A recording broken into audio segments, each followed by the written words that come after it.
请咱即点来读上帝的话。记载伫《使徒行传》第2章，《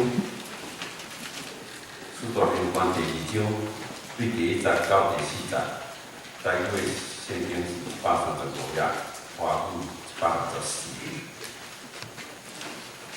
《使徒行传》第2章第1节到第4节，135页。第1节，五旬节的期已经到，因拢聚集所在，忽然对天有声，亲像大风在吹，充满因所在规间的厝，就有在分开的子出现，互因看见，亲像火的子。